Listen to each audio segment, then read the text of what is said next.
ओम शांति। नमस्कार। 2020 2020 हम सब के लिए बहुत अच्छा नहीं रहा।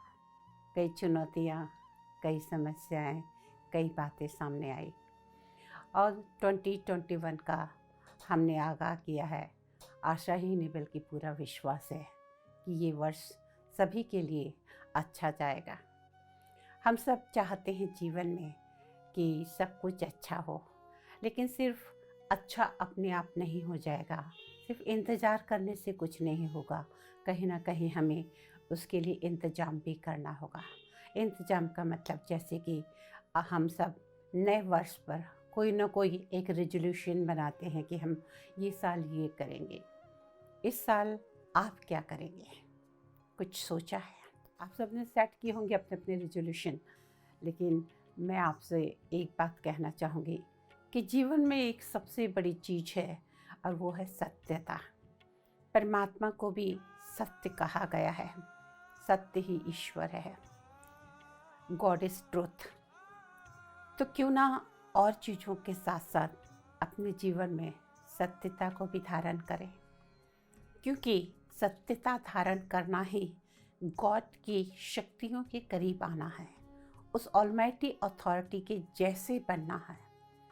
एक राजा था, उसने सत्यता का व्रत लिया था और अपने राज्य में ढिंढोरा पिटवाया था कि जिस किसी का कोई सामान शाम तक ना बिके, वो शाम को राजमहल में लाके वो चीज़ दे के उसके जितने पैसे बनते हैं उतने पैसे वो लेके जा सकता है।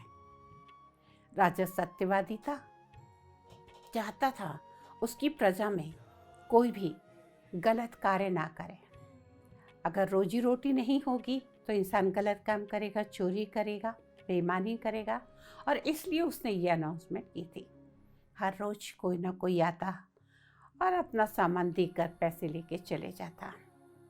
एक दिन एक व्यक्ति हर दिन की तरह आया।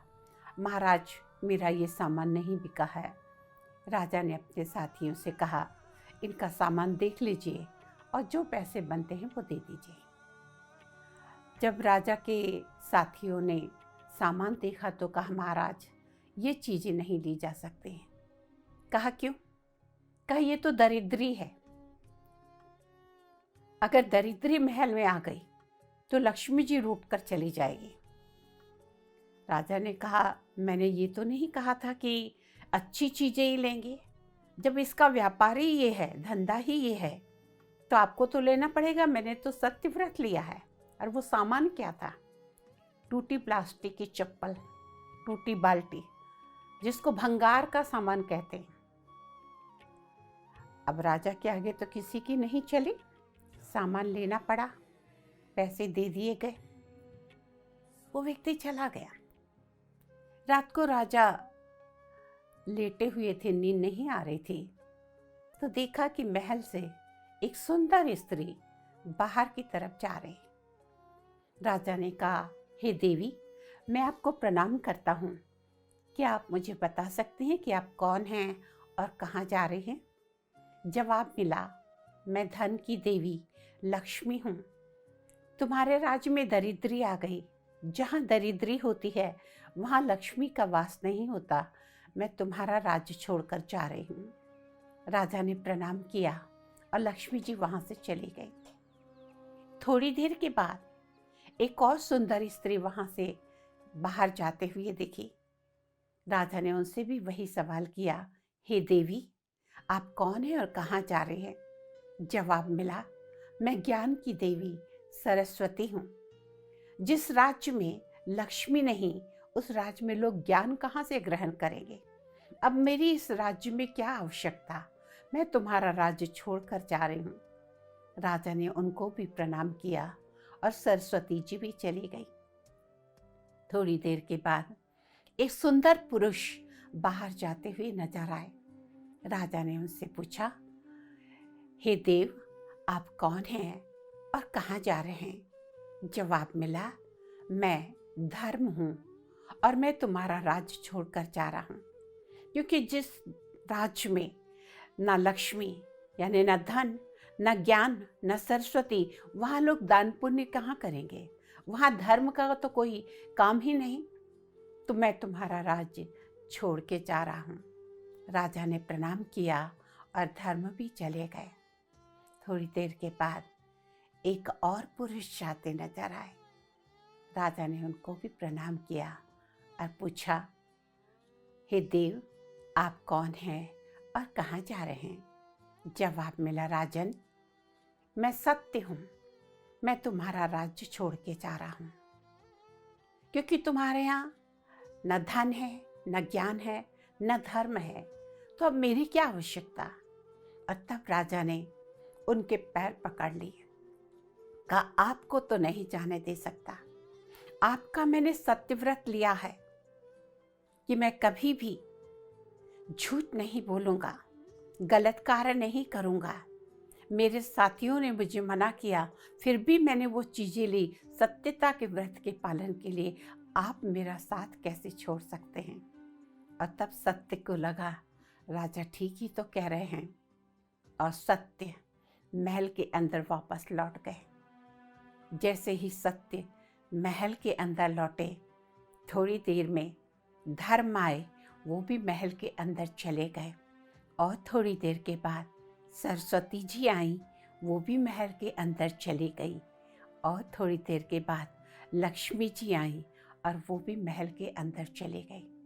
कहने का तात्पर्य, जहाँ सत्य है वहाँ धर्म भी है, वहाँ ज्ञान भी है, वहाँ धन भी है। जीवन में सत्यता हमारी आधारशिला है। अगर आपकी फाउंडेशन बहुत स्ट्रॉन्ग है तो आपकी बिल्डिंग भी बहुत मजबूत होगी। हमारे जीवन में अगर हम चाहते हैं हमारे साथ कुछ भी बुरा ना हो, कैसी भी परिस्थिति आए, लेकिन कभी सत्यता से समझौता ना करें, अपने सत्य को ना छोड़ें। और जहाँ सत्य है तो बाकी सारी चीज़ें अपने आप आ जाते हैं। और उस सत्य को, उस गॉड इज ट्रूथ को पाने के लिए सिर्फ दिल से प्रण कर लें कि चाहे कैसी भी सिचुएशन आ जाए, जीवन में हम झूठ नहीं बोलेंगे, असत्य का साथ नहीं देंगे। कहा जाता है, सत्य की नाव हिलती डुलती है लेकिन डूबती नहीं। मैं पूरे विश्वास के साथ कहती हूँ कि भगवान भले ही परीक्षा ले, लेकिन पास आप जरूर होंगे। अंत में विजय आपकी होगी। हमेशा सत्य की विजय हुई है, हम सभी बात जानते हैं। तो आशा है 2021 आपका बहुत अच्छा जाएगा। आज आपको एक और रिक्वेस्ट करने जा रही हूँ कि हम अपनी तरफ से ये कहानियाँ इसलिए सुनाते हैं आपके जीवन में सकारात्मक परिवर्तन आए।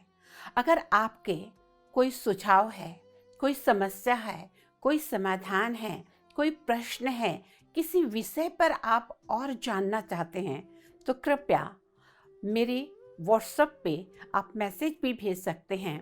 और लास्ट में आपको स्क्रीन पे मेरा ईमेल आईडी भी दिया जाएगा। आप अपनी बात रख सकते हैं। हम कोशिश करेंगे आपकी बातों को जवाब देने के लिए भी, और आपके कहे हुए विषय पे कहानी या दृष्टांत देकर उस बात को स्पष्ट करने के लिए। अगर आप आध्यात्मिक प्रेमी हैं, स्पिरिचुअलिटी से कुछ जानना चाहते हैं, सुप्रीम सोल के बारे में जानना चाहते हैं, मेडिटेशन के बारे में जानना चाहते हैं, अपने जीवन को खुशनुमा कैसे बनाएं, तनाव मुक्त कैसे रहें, मन को कंट्रोल कैसे करें, विचारों को कंट्रोल कैसे करें, जीवन में खुशी क्यों गायब हो जाती है, कई प्रकार के ऐसे प्रश्न हैं, भय क्यों होता है, डर क्यों लगता है, कोई आदत हमारी क्यों नहीं परिवर्तन हो रही, ऐसे सैकड़ों क्वेश्चन हो सकते हैं आपके मन में। अगर ऐसी कोई बात है तो हमें ज़रूर बताइएगा, हम उस विषय पे स्पष्टीकरण जरूर देंगे। आज के लिए बस इतना ही। पुनः 2021 की आपको बहुत बहुत शुभकामनाएं। ओम शांति, नमस्कार।